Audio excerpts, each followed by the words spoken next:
بیمار ہو کر جاتا ہوں کہ جا کر آرام کرنا ہے، تو وہاں اتنا کام لیا جاتا ہے کہ بہت زیادہ بیمار ہو جاتا ہوں۔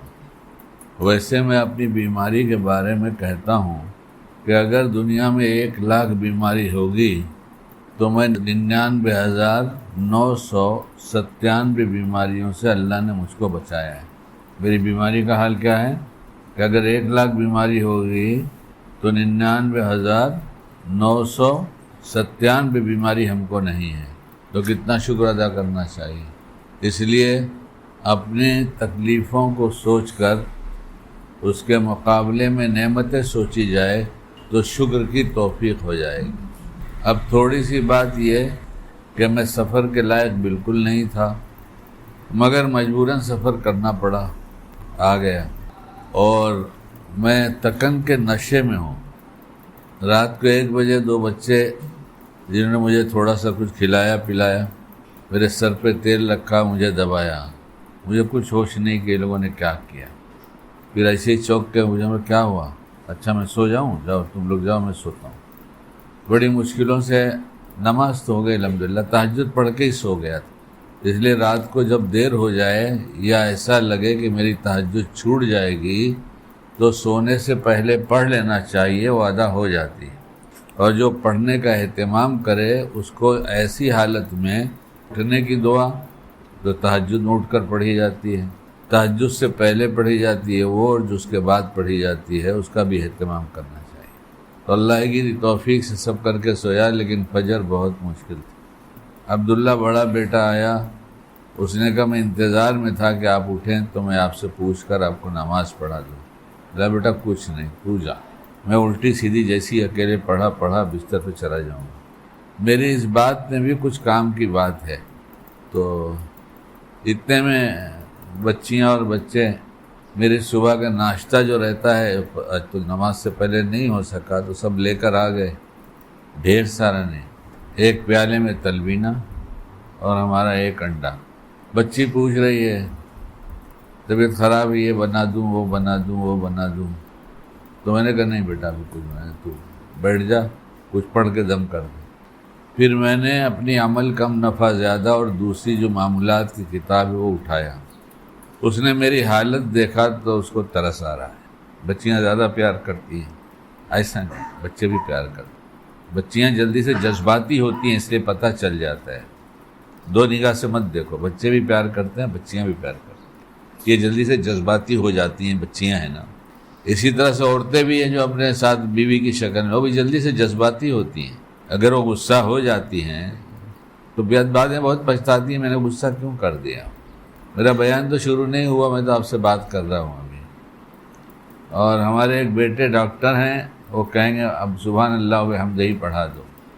جو ڈاکٹر ہیں انہوں نے نبض دیکھ لیا، دل پہ ہاتھ رکھا، سب دیکھنے کے بعد کہا بولنا ہی مت، تھوڑا سا بول کے چپ ہو جانا۔ تو میں تقریر تو آج کر نہیں رہا ہوں کہ مجھ پر کوئی بوجھ پڑے، تقریر کروں گا تو بوجھ پڑے گا، کارگزاری سنا رہا ہوں آہستہ آہستہ۔ اور اس میں کام کی بات ہے، یہ بات ایسی نہیں کہ ایسے ہی ہو رہی ہے۔ اب پوتی بیٹھی تھی اور میری حالت دیکھ رہی تھی کہ مجھ سے پڑھا نہیں جا رہا ہے، میں بے چین ہوں اگر پڑھ رہا ہوں۔ وہ کہتی رہی، کئی دفعہ اس نے کہا کہ ابا آپ سو جائیے، آپ سو جائیے۔ میں نے کہا بیٹا ضروری دعائیں پڑھے بغیر کیسے سوؤں گا؟ جسمانی غذا تم نے سمجھا کہ ضروری ہے تو لا کے دیا کہ کھا لیجیے، اور روحانی غذا نہیں سمجھ رہی اس لیے کہہ رہے سو جائیے۔ ہم جب بیمار ہوتے ہیں تو نیک اعمال کی قربانی دیتے ہیں۔ کیا ہوتا ہے؟ ہم جہاں تھکے، جہاں بیمار ہوئے تو سب سے پہلے اعمال چھوڑتے ہیں، یا اللہ رحم فرما، کھانا نہیں چھوڑا، پیشاب پخانا نہیں چھوڑا، اور اعمال قربان کر دیے کہ آج بیمار ہو گئے چلو آج نہیں پڑھیں گے۔ کیا بات ہے؟ مسلسل پوتا میرا بیٹھ کر منزل اور بہت سی چیزیں پڑھ کر آدھا گھنٹہ تقریباً دم کیا ہوگا، اور میں زمزم کا بوتل لے کر مسلسل پیتا رہا۔ اور حکیم صاحب کی بتائی ایک دوا مجھے یاد آئی، جو بمبئی میں ایک صاحب بہت قریب ہیں دنیا سے جانے کے، اللہ مغفرت فرمائے، ان کا نام حکیم طلحہ صاحب ہے، پہلے بھیونڈی میں ہوتے تھے، میمن ہیں، اور تمہارے ڈونگری حلقے میں کہیں بیٹھا کرتے تھے کھڑک پر۔ اب تو 80 سے اوپر ہوں گے، 90 ہوں گے شاید. ہاں ہمارے وہاں سب کریں ان کا تعلق حکیموں سے نہیں ہے، ڈاکٹروں سے ہے. تو کھڑک پر ایک حکیم صاحب رہتے تھے، وہ بھی مر گئے، اللہ ان کی مغفرت فرمائے. حکیم سعود صاحب اجمیری، بہت مشہور، بہت لوگ جانتے ہیں. تو حکیم طلحہ صاحب کی بات سنایا کہ ان کی تھوڑی طبیعت خراب ہو گئی اور ایسا لگا اب چلے جائیں گے. اب یہ چلے جانے پہ ہی مجھے بات کرنا تھا، لیکن ہم کارگزاری سنانے لگے تاکہ بوجھ نہ ہو. تو انہوں نے بلایا کہ حکیم سعود کو بلا دو. اب وہ بڑی عمر کے لوگ تھے، ایک دوسرے سے بے تکلف تھے. گئے تو انہیں حالت سنایا، کہنے لگے ایسا لگ رہا ہے جا رہا ہوں. کہاں؟ وہ تو سبھی کو جانا ہے، لیکن ایک دوا دے دیتا ہوں جلدی سے منگا کر. وہیں قریب میں تھے، گھر سے منگایا دوا اور کہا کہ اس کو زبان کے نیچے رکھ لو. جب آدمی زبان کے نیچے کچھ رکھتا ہے تو بات نہیں کر سکتا. کیا ہے؟ زبان کے نیچے کچھ رکھ لو تو بات نہیں. اس لیے جب بیوی پہ غصہ آیا کرے تو زبان کے نیچے کچھ رکھ لیا کرو. بات نہیں کرو گے تو بات نہیں بڑھے گی. پیار میں بھی بات دھیرے دھیرے شروع ہوتی ہے تو بڑھتی چلی جاتی ہے، غصے میں بات شروع ہوتی ہے تو بڑھتی چلی جاتی ہے. بس یہی ہے، جس نے اس کو قابو میں کر لیا، اللہ کے رسول صلی اللہ علیہ وسلم کے حدیث کا مفہوم کہ جنت کا ضامن ہوں ہے.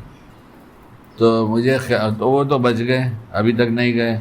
دوا دینے والا چلا گیا، بیمار بچا ہوا ہے. تو مجھے خیال ہوا کہ میرے پاس بھی وہ دوا ہے. ہاں ان کے بیٹے کو اللہ بہت جزائے خیر دے، ہیں بہت اللہ والے ہیں، اور کہتے ہیں کسی کی تشکیل نہیں کرنا میرے پاس بھیجنے کے لیے. کسی مریض کا ذہن نہیں بنانا کہ میرے پاس آ کے مجھ سے دوا لے. ہے نا ایسے بھی لوگوں نے دلال چھوڑ رکھے ہیں کہ ہمارے پاس بھیجا کرو، اور وہ کیا کہہ رہے ہیں؟ اس کو عقیدت محبت نہیں ہوگی، اس کو نفع نہیں ہوگا. اور وہ وجہ مرض بتاتے ہیں کہ یہ مرض کس وجہ سے ہے. ایکس رے مشین فیل ہوتی ہے، لیکن میں نے محسوس کیا کہ جو وجہ بتا دیتے ہیں وجہ وہی ہوتی ہے. تو چونکہ میری طبیعت درمیان میں ایسی ہو جاتی ہے. آپ لوگ بیان سن رہے ہیں کہ نہیں سن رہے ہیں؟ میں بھی بیان شروع کر دوں گا تو بیمار ہو جاؤں گا، اس لیے بیان نہیں کر رہا ہوں، بوجھ ہوگا. اور یہ بات بھی میں میری طرف سے نہیں کہہ رہا ہوں، حضرت قاری طیب صاحب رحمۃ اللہ علیہ کوئی عنوان دے دو، کسی وقت بھی کہہ دو، قرآن حدیث کی روشنی میں سے دلائل کے ساتھ بیان کرتے تھے. دنیا جانتی اور مانتی ہے، جانتی نہیں مانتی بھی ہے. وہ بنگلور پہنچے تھے جہاں میں جایا کرتا ہوں تھا، تو ان کے پاس پہنچ گیا میں کئی سال، ابھی جلدی کی بات ہے. تو انہوں نے مجھ سے کہا کچھ بیان طے کر دوں مسجد میں. میں نے کہا نہیں، بہت بوجھ ہوتا ہے، ابھی سن لو گا بیان کرنا ہے تو بہت بوجھ ہو جائے گا، میرے سے نہیں ہوتا ابھی. تو وہ لوگ دو بزرگوں کے میزبان تھے، سب بزرگوں کے تھے لیکن دو بڑے بزرگوں میں حضرت علی میاں صاحب اور حضرت قاری طیب صاحب رحمۃ اللہ علیہ. حضرت قاری طیب صاحب کو بڑے حضرت کہتے تھے اور دوسرے کو حضرت کہتے تھے. تب انہوں نے کہا کہ حضرت قاری طیب صاحب رحمۃ اللہ علیہ تشریف لائے. اب عمر ایک دم ڈھل چکی ہے. ان کے ابا نے کہا، موسیٰ سیٹھ نے اللہ مغفرت فرمایا، بزرگوں کے آنے جانے کا ذریعہ بنے. بدعت کا ماحول سن کر آیا ہوں، قلب پر اثر ہے، بے شمار دولت ہے، لیکن فاتحہ پڑھنے میں ناریل بھی توڑا جانے لگا ہے. کیسی گمراہی ہے، اللہ بچائے. اور ترکی سے قوال آتے ہیں قوالی گانے کے لیے، عورتیں ہوتی ہیں اور رقص تک کی نوبت پہنچ رہی ہے. ایسی دولت سے اللہ حفاظت فرمائے، اللہ مال کے فتنے سے بچائے. ہم لوگ جہاں جتنی دفعہ مال کہتے ہیں اور اس کے ساتھ کچھ دفعہ فتنے سے بچنے کی دعا کر لینا چاہیے. ایک بزرگ نے مجھ سے کہا یہ دعا مانگا کرو، اللہم انی اعوذ بک من بطر الغنا و مذلت الفقر. اے اللہ مال کی اکڑ اور مفلسی کی ذلت سے بچائیے. مال کی اکڑ مفلسی کی ذلت سے بچائیے. جب بزرگوں سے تعلق رہے گا تو یہ ملے گا، اور مالداروں سے جو بے دین ان سے تعلق ہوگا تو ہائے مال ہائے مال ہائے مال. آیا تو اتنے خوش ہو گئے کہ خوشی کی کوئی انتہا ہی نہیں، اور چلا گیا تو ہائے ہائے ہائے ہائے. پوری دنیا کتنی ہے، اس کی کیا اہمیت ہے. دیکھو مولانا صاحب لوگ بیٹھے ہیں، وہ کہہ رہے ہیں کہ اس پوری دنیا کی قیمت اگر مچھر کے پر کے برابر ہوتی تو کافروں کو ایک گھونٹ پانی بھی نہ دیتے۔ اس کا مطلب اتنی بھی نہیں ہے۔ جب پوری دنیا مچھر کے پر کے برابر بھی نہیں ہے تو اس دنیا میں ایک ہندوستان ہو، کتنے ملک ہوئیں گے؟ ایک صاحب ملنے آ گئے تو انہوں نے کہا میرے اسٹوڈنٹس ہیں 195 یا 175 کنٹریز میں پڑھتے ہیں، وہ اکیلے بیٹھ کے آن لائن پڑھاتے ہیں۔ کتنا؟ 175 یا 195 کنٹریز میں پڑھتے ہیں، لاکھوں میں۔ تو کتنی دنیا ہے؟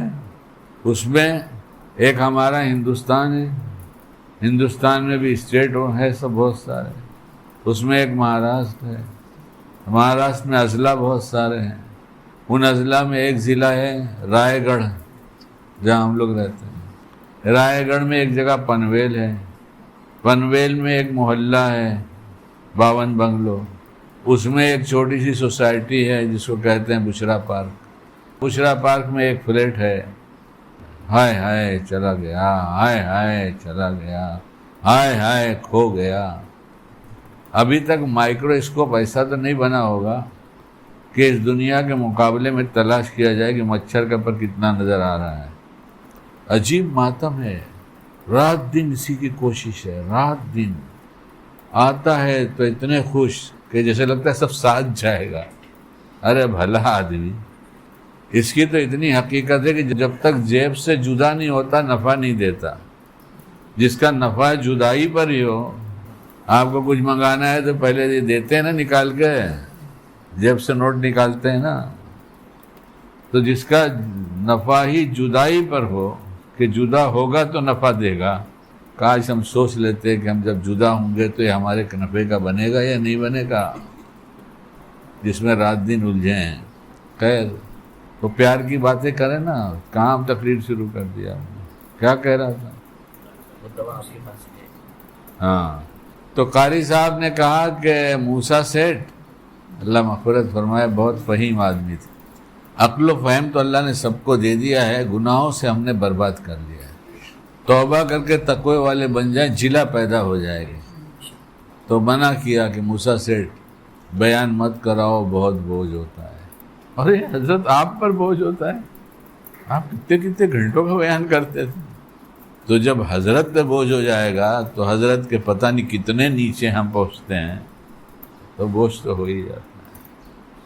میں بالکل ایسی حالت میں آپ کے پاس آیا ہوں کہ میرے گھر والوں کو بہت ترس آ رہا تھا، اور وہ ہمارے بیٹے ڈاکٹر نے تو مرض کو سمجھتے ہیں تو ان کو اور زیادہ پیار آتا ہے، وہ تو رونے ہی لگتے ہیں۔ کیا آپ بولیں گے؟ بعضی روحانی غذا ایسی ہوتی ہے جو جسم کو قوت پہنچاتی ہے۔ اتنے دور سے اتنے سارے لوگ آئے، پوچھ کر آئے۔ میں نے کہا تھا مولوی ضیاء، یا کس کو کہا تھا، میں نے کہا بھائی دیکھو، مولوی محسن کو کہا تھا، ہم نے کہا بھائی یہ کہہ دینا کہ میرے اوپر مہربانی کریں، میں بیمار آدمی ہوں، بیان سن کے مصافحہ کر کے چلے جائیں، میرے پاس بیٹھنے کی کوشش نہ کریں، کیونکہ میری زبان کے نیچے ابھی دوا نہیں ہے۔ اس لیے اس حالت میں آ گیا، پہنچایا آپ کے پاس، آپ لوگ دعا کر دیں اللہ تعالیٰ صحت عطا فرما دے۔ مگر ایئرپورٹ پہ پہنچنے سے پہلے کسی سے ہم نے کہا یار بہت فلائٹ ہو گئی بنگلور میں، تو انہوں نے کہا ہاں، ہر منٹ یا 5 منٹ میں ایک فلائٹ اڑتی ہے یا اترتی ہے، مجھے 100 ہو رہا ہے، 1 منٹ میں یا 5 منٹ میں ایک فلائٹ اترتی ہے اور ایک فلائٹ چڑھتی، اوپر جاتی ہے۔ اور اللہ کا کیا نظام ہے، سفر کو دکھا کر سفر کی یاد ہر وقت تازہ کر رہے ہیں کہ ہر 1 منٹ کے بعد 5 منٹ سوچ لینا تمہارا بھی سفر ہونے والا ہے۔ ایک بنگلور سے جب اتنا سفر ہو رہا ہے تو پوری دنیا سے کتنا سفر ہو رہا ہے، اور ہم سفر ہی بھول گئے۔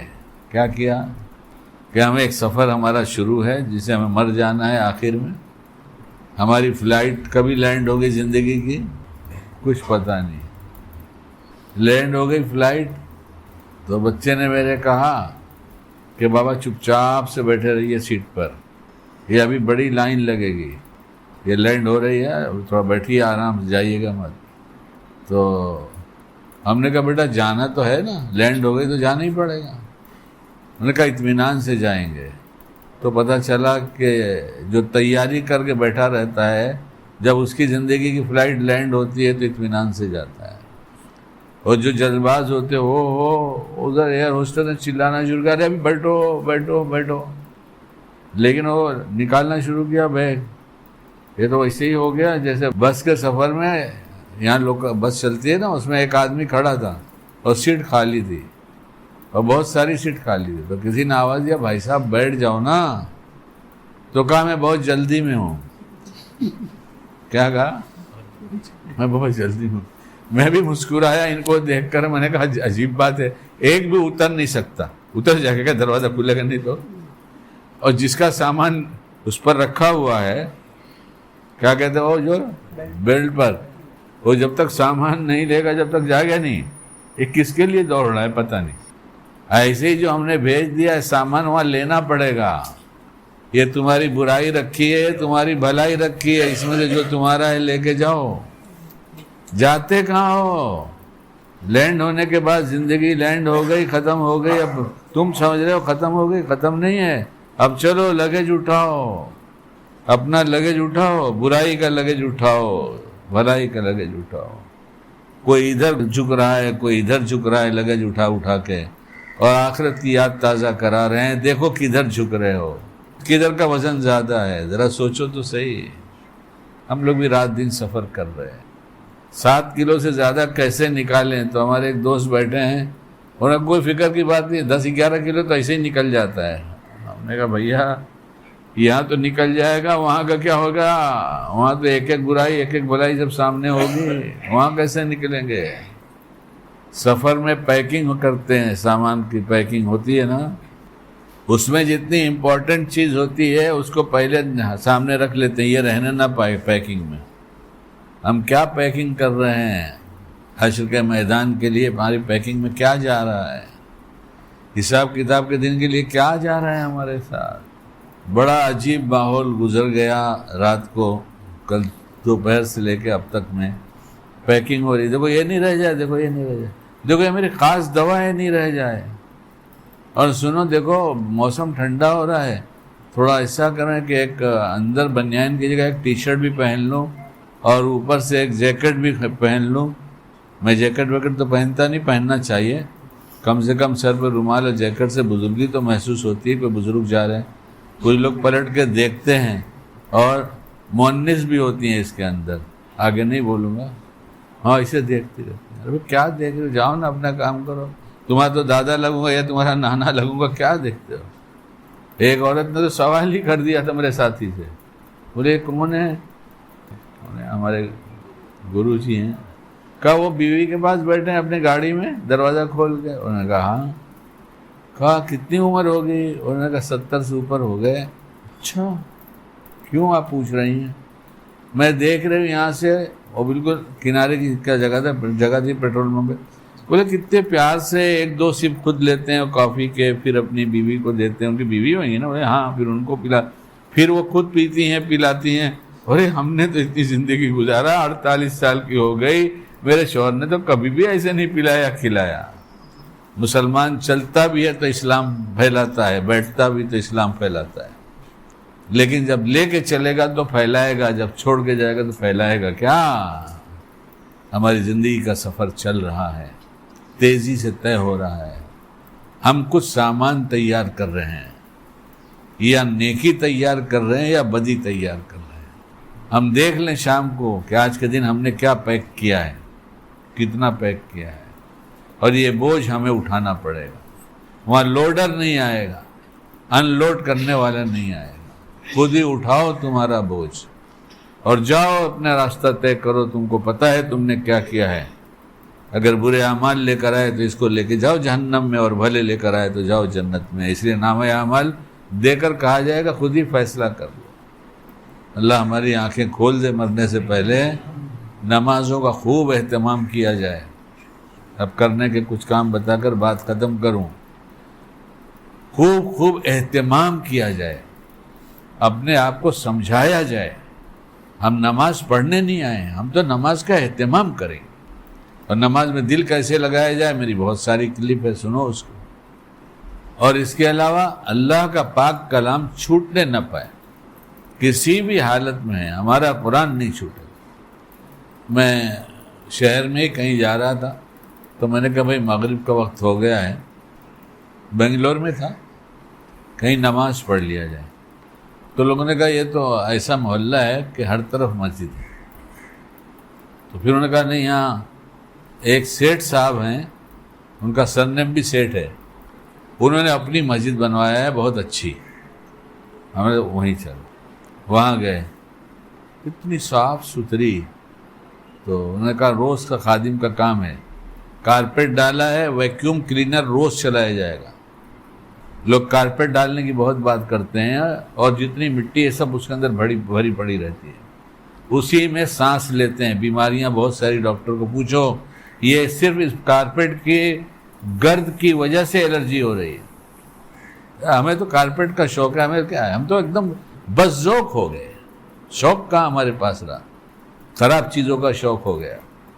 سوکھی زمین پاک ہے اور کارپیٹ پر کوئی گندگی لگ جائے تو پاک ہو جائے گی ایسے ہی. سارے ہوٹلوں میں قالین بچھا دی گئی ہے، اور ٹور پہ ٹور آ رہا ہے، بچے کھڑے رہ کے پیشاب بھی کر کے چلے جاتے. کون صاف کرتا ہے؟ کارپیٹ کا شوق ہوا. اور اس سیٹ کو اللہ اچھا رکھے، بہت بڑے بزنس مین ہے، تبھی تو اتنی شاندار بلڈنگ بنوایا. 4 مالے کی ہے، 5 مالے کی ہے، بہترین لفٹ بھی ہے. وہ تھوڑا سا بدنام ہو گیا ہوں، اس لیے اساتذہ کو پتہ چلا کہ میں پہنچا ہوں، آگے کہنے نہیں چلیے آپ ذرا یہ دیکھیے، ذرا یہ دیکھیے، کچھ بولیے. خیر ان کی ہی بات کروں، 35 سال سے تراویح سناتے ہیں. کتنے سال سے؟ سیٹ جو ہے حافظ ہیں، 35 سال سے تراویح سناتے ہیں اور بغیر پیسے کی سناتے ہیں. ہیلے بہانے، یہاں سے جائز ہے، وہاں سے جائز ہے، وہاں سے جائز ہے. دنیا میں ہیں لوگ جو معلوم نہیں ہوا، ماحول بنا تو غلطی کیا، توبہ کرنا توبہ. ہمارے یہاں ایک صاحب آئے جوان، انہوں نے کہا آپ کیا کریں، تراویح کے بعد پیسہ لینا دینا ناجائز ہے. میں نے کہا بھیا میں نہیں ہوتا، میں کچھ کہنا. یہ کتابچہ دیوبند سے شائع ہوا ہے، اس میں لکھا ہے. انہوں نے کتابچہ لیا اردو میں، بہت کتابچہ چھپا تھا، بن رہا تھا. میں دوسرے کسی امام کی بات نہیں کرتا، میں حنفی ہوں اور میری بات میں جو بات ہے وہ فقہ حنفی کے اس میں. اگر میں فقہ حنفی سے ہٹوں تو مجھے کہا جائے. دوسرے لوگ ائمہ کہاں اختلاف ہے، کیا ہے، جائز ہے، اجازت ہے، یہ وہ جانے، مبارک ہو، سب بڑے.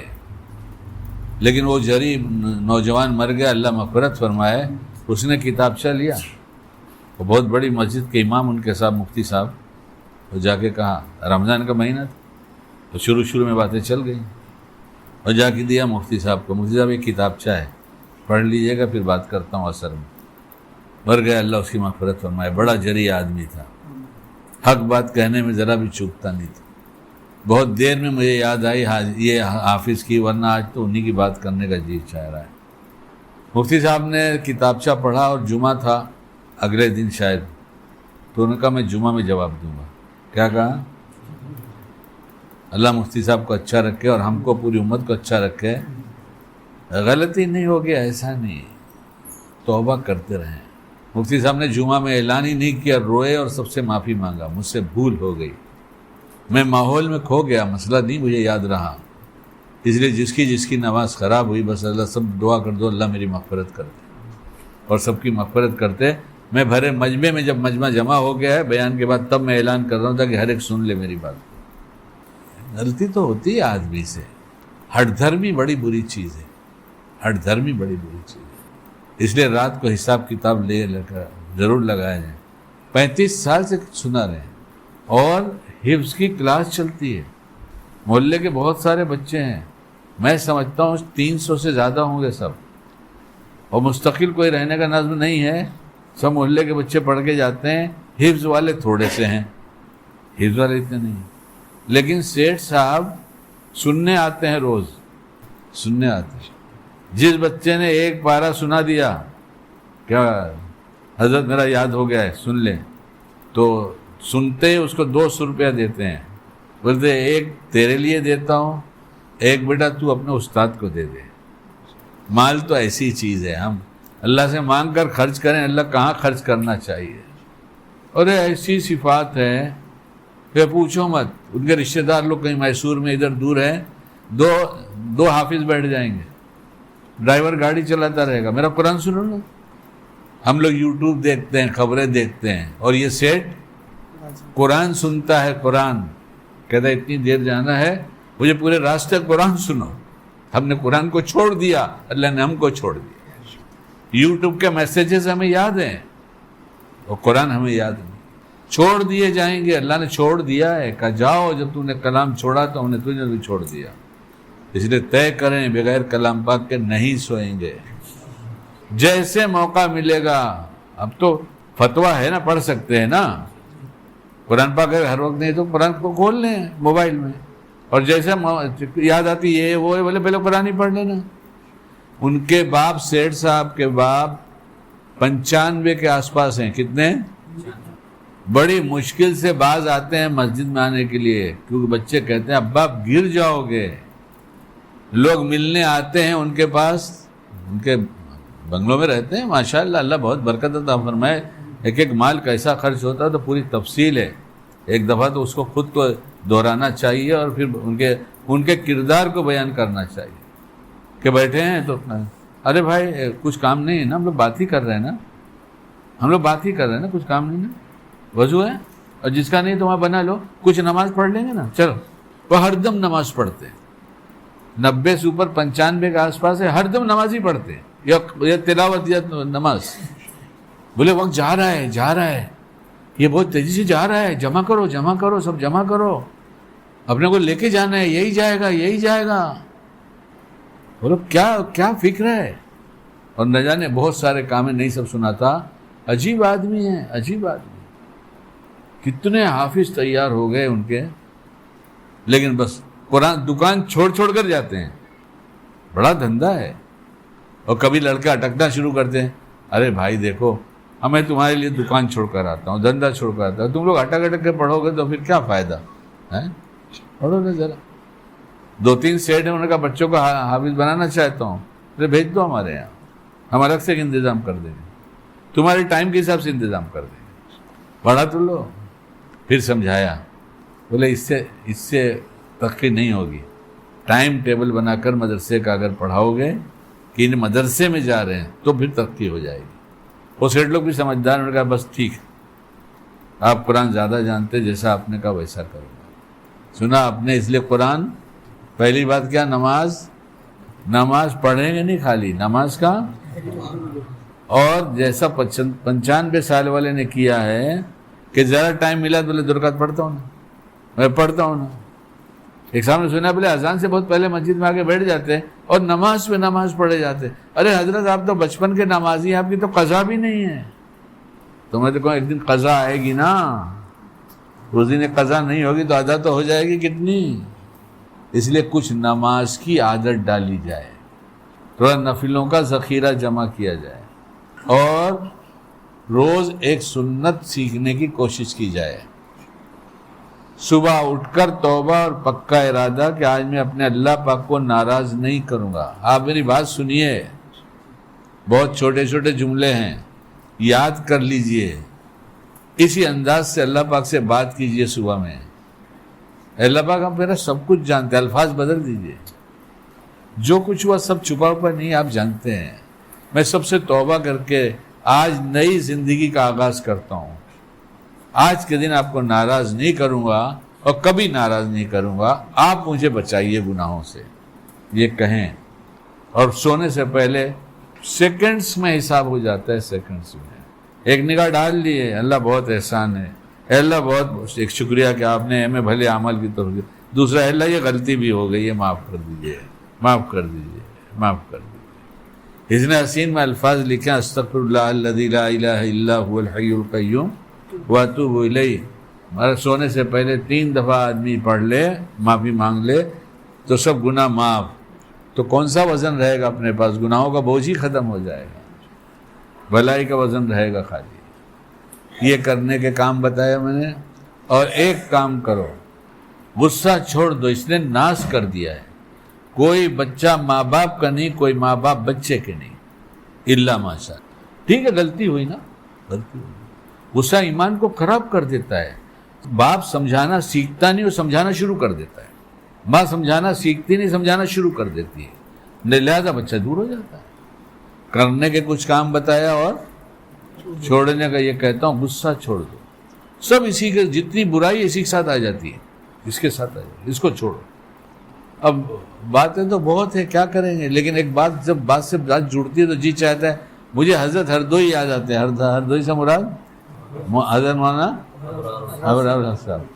تو یہ یہاں پر سہاگ پہلے سے بیان ہوتا تھا عصر کے بعد، تو یہ بیٹھے ہوتے تھے یہاں خادم خاص. وہ بگ بین گھڑی آتی ہے نا ٹائم پہ، بڑی والی جس میں خوب نمایاں دکھا، ایسے ہاتھ میں پکڑ کے یہاں بیٹھا رہتا تھا. رکھا ہے ابھی. جب وقت بیان کا وقت قریب ہو گیا کہ ختم کرنا ہے تو اٹھا کے ایسا لگا دیا. تو حضرت ایسا دیکھتے تھے، ہاں بھائی ہاں، وقت تو ختم ہی ہو رہا ہے. ایک بات اور کہہ دیتا ہوں، اور گھڑی والا پھر تو ایسا اٹھاتا ہے پھر دیکھتے وقت تو ختم ہی ہو گیا بھائی. اب ایک بات یاد آ رہی تو سوچتا ہوں وہ بھی کہہ دوں. دکاندار مال کا حریص ہوتا ہے، اللہ والے اعمال کے حریص ہوتے ہیں. سیٹ مال کا حریص ہوتا ہے، ایسا حریص ہوتا ہے کہ جتنا بھی آتا ہے کم پڑتا جاتا ہے. ارے بھائی ایک دن بیٹھ کے سوچ لینا، کتنا تھا، کتنا ہوا، کہاں تک پہنچنا ہے اور کتنا لے کر جانے والا ہے. 4 باتیں خالی جوڑ لے، حساب کتاب سمجھ میں آئے گا کہ سب چھوڑ کر جانا ہے. بچہ مال کماتا ہے تو بہت خوش ہوتے ہیں، بچہ اعمال کمانے لگتا ہے تو بولتے ہیں اتنا دیندار تھوڑی بنانے کے لیے بھیجا تھا میں نے. تو بات یاد آتی ہے تو کبھی اپنی بات بھی نکل جاتی ہے. میں بہت غصے والا آدمی ہوں، بہت غصے والا آدمی. میرا پیار دیکھ کر کہیں سفر میں کچھ مستورات تھیں، انہوں نے آ کر تذکرہ کیا حج کے سفر میں. تو ایک حجن نے کہا کہ ایک حاجی صاحب تھے اور وہ اپنی بیوی سے ایسے بات کرتے تھے، اتنا پیار جتاتے تھے اور ایسے رہتے تھے ویسے رہتے تھے. مقدر سے سامنے میری ماموزاد بہن رہتی ہے، وہ بھی حجن سے ملنے گئی. تو انہوں نے کہا نام بتاوا، یو پی کی تھی، نام بتاوا. تو کہیں ارے ان کا نام شکیل رہا. کہا ہمارا بھیا ہے، ہمارا بھیا ہے. تو ہماری بیوی نے سنا، کہا ہاں وہ لال آنکھیں کس نے دیکھا ہے؟ وہ میں نے دیکھا ہے. وہ غصے میں سرخ آنکھیں میں نے دیکھا ہے. اللہ والوں کے درجات بلند فرمائے. جا کے پیر پکڑ کے رویا تھا. میں نے کہا حضرت میں دیندار بننا چاہتا ہوں، مجھے دیندار بنائیے، ماریے ڈانٹیے جو چاہے رسوا کر ڈالیے، مگر مجھے دیندار بنا دیجیے. اور میرا بڑا مرض غصہ ہے.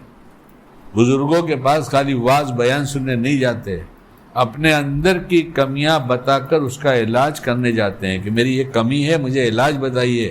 ڈاکٹر کے پاس تندرست آدمی نہیں جاتا. اللہ والوں کے پاس تندرست کی ضرورت کہاں ہے؟ بیمار جائے اور بتائے کہ میں ایسا ایسا کرتا ہوں. گھر کی 4 دیواری کے اندر غصہ کریں، بیوی محسوس کرے کہ خدا کو پتہ نہیں، یہ لکھا نہیں جاتا. اور غصہ ایمان کو خراب کرتا ہے، اور خراب ہو چکا ہے. اللہ حفاظت فرمائے، خراب ہو چکا ہے، لیکن اتنا پاورفل ہے کہ ابھی توبہ کر لے تو ابھی پھر اس میں جان پیدا ہو جاتی ہے. لیکن توبہ شرط. اب غصے کی بات کہہ کے میں ختم کر دوں بات کو، اس کے بعد نہیں بولوں گا. اب مجھے اللہ میری زبان پہ جو دوا تھی اس کا اثر باقی رکھے. ہاں دوا لے کے بیٹھا تھا. ہمارا پوتا بھی 22 سال کے قریب ہو گیا. جتنے 22 سال والے ہو رہے ہیں اللہ سب کا نکاح عافیت کے ساتھ اچھی جگہ کرا دے. دور کے رشتے تلاش کیے جاتے ہیں، قریب کے نہیں. قریب کی کمیاں زیادہ نظر آتی ہیں، مسئلہ بہت ٹیڑھا ہو گیا ہے. ارے قریب والے کی 10 برائی جانتے ہو، باہر والے کی 100 برائی کا تمہیں پتہ نہیں. آئے گی تو سب راز کھل جائے گا، پھر سمجھانا مشکل ہو جائے گا. کر لو اسی میں کہیں، استخارہ کر کے کرو، اس کے بغیر نہیں کرنا. اور میری وجہ سے میری نسبت پر کوئی معاملہ کرے گا، میں ذمہ دار نہیں ہوں. وہ خریدا تھا، وہ بیچا تھا، وہ لگایا تھا، وہ لگوایا تھا، میں ذمہ دار نہیں ہوں. میرے پاس آنا بھی نہیں بات کہنے کے لیے. تمہارا دھندا تم جانو، میری نسبت پہ نہیں کرنا. یہ بابا کے آدمی ہے، بابا کے دوست ہیں، کچھ نہیں. دوست سب اپنا معاملہ اپنا کرو. غلطی کوئی نہیں کرتا، جھگڑا ہر ایک کا ہوتا ہے. اور بیٹی بیٹا لانا ہو دینا ہو یہ بھی اپنے طور پہ کرنا. بابا کی نسبت نہیں لگانا کہ حاجی شکیل صاحب کے آدمی، آپ جانے آپ کا کام. کل ڈسپیوٹ ہوگا میں ایک بھی نہیں سنوں گا، میں اس کے لیے نہیں ہوں. اور یہ جو جتنے 22 سال والے ہیں نا، اس میں ہے نا، ارے 22 سال سے مراد یہ ہے کہ جوان ہو گئے، شادی ہونی ہے. اس میں ہے ایسے لوگ، ارے میں نکاح نہیں کر دوں گا، پریشان مت ہو. تو جس کو شادی کی ضرورت ہو دعا کیا کرے اللہ جتنے کنواروں کو شادی کی ضرورت ہے سب کی اچھی شادی کرا دیجیے تو اس کی ہو جائے گی. ہاں اتنا آسان سا نسخہ بتا رہا ہوں. تو بات شاید 16 سال کی عمر کی رہی ہو کر رہا ہوگا، تب کی بات ہے، تقریباً 16 سال کا رہا ہو. وہ چپل اپنا ایسے ہی اتارتا تھا لفٹ کے پاس. وہ سوچتا بھی کہ دادا کتنی دفعہ بیان کریں گے. بیٹا اتنی دفعہ کریں گے کہ ہمارا غصہ جو ہے قابو میں رہے. تیرا کیا چھوڑ دینا کہ میرا فائدہ ہوا تیرا چپل اتارنے سے، میرا تو بہت فائدہ ہوا. اس لیے منع کیا بیٹا یہاں مت اتارا کر، کوئی پھنس جائے گا بچہ، کوئی بڑا پھنس جائے گا، گر جائے گا، پیروں میں آ جائے گا چپل. اس نے پھر وہیں رکھا، دوسرے تیسرے دن پھر وہیں رکھا. اب تو روز کا اس کا دستور وہیں رکھنے کا. پھر ایک دفعہ کہا میرے بیٹا چپل وہاں نہیں رکھتے بیٹا. کہو نا ایسے میٹھے بول، میٹھے بول کے سوا آپ علیہ السلام کیا بولا ہے بتا تو دو. متبع سنت بنتے ہیں کہ میٹھے میٹھے میٹھے، اتنے میٹھے کہ دشمن بھی دوست ہو گئے، اور یہاں گھر والی بھی دشمن، بچہ بھی دشمن، ابا بھی دشمن. پھر میں نے دیکھا ہے مانتا تو ہے نہیں، بھولتا ہے، روز کرتا ہے. تو میں نے اٹھا کے چپل جہاں رکھنے کو کہا تھا وہاں رکھ دیا، اور دوسرے تیسرے دن پھر رکھ دیا. تو اس نے آگے مجھ سے کہا عشاء کے بعد جب ہم لوگ بیٹھتے ہیں تھوڑی دیر، دادا ابا میرا چپل آپ ہٹاتے ہیں؟ میں نے کہا بیٹا تو بچہ ہے، بھول جاتا ہے تو میں ہٹا دوں گا، تو سمجھتا نہیں. کتنے ٹائم تیرے کو بولوں، اس کو نیک ہی بنانا تھا نا، اس کی برائی سے اسے روکنا ہی تھا نا. خوبیوں پہ نگاہ ڈالنا شروع کرو. اپنے بچوں میں بھی خوبیاں ہیں، پوری امت میں خوبیاں ہیں. پوری امت کی خوبی تلاش کرو، سب ایک جگہ جمع ہو جائے گی، اچھے بن جاؤ گے. یاد کر لو نتیجہ کیا چاہیے. ہمارا اللہ ہم سے بہت پیار کرتا ہے، اور وہ چاہتا ہے ہم سب سے پیار کریں، اور وہ چاہتا ہے تم میرے پیارے بن جاؤ. تو اس لیے سنت کا اہتمام کرو. اپنا پیارا بنا لیں گے، ان سے ڈھیر سارا پیار لے لو، ختم ہی نہیں ہوتا وہاں کے پیار. بہت پیار ہے، ساری مخلوق کو پیار دیا، اب تک دیا، آئندہ بھی دیتے رہیں گے. بس ان سے پیار جمع کر لو، لوگوں میں پیار بانٹو. گھر میں ماں باپ ہوں، سب سے پہلے ماں باپ سے ملو، ان کے ہاتھ پیر دباؤ، ان کی پیشانی کو بوسہ دو. امی ابا سے پوچھو آپ کی مرضی، آپ کی پسند کی کیا چیز ہے میں لا کے آپ کو کھلاؤں جس سے آپ خوش ہوں گے. اپنے ماں باپ کی پسند کی چیزیں لا کر ان کو کھلاؤ. اس کے لیے قرض بھی لے لو گے تو انشاءاللہ ایک قرض سے بہت بڑی دولت اللہ دے دیں گے، قرض تو ادا ہو جائے گا. بوڑھے ماں باپ تھکے ہوتے ہیں، وہ چاہتے ہیں کوئی میرا بدن دبا دیتا، لیکن یہ اپنے شیخ کے پاس جاتا ہے تو بدن دباتا ہے، اور گھر جاتا ہے تو ماں باپ کا کچھ کام نہیں کرتا. یہ دین دیکھ دیکھ کر برتتا ہے، اصل میں دیندار نہیں ہے. اصل میں دیندار نہیں. اصل دینداری تو جہاں جیب میں جو کچھ ہوگا نکالے گا تو وہی نکلے گا نا.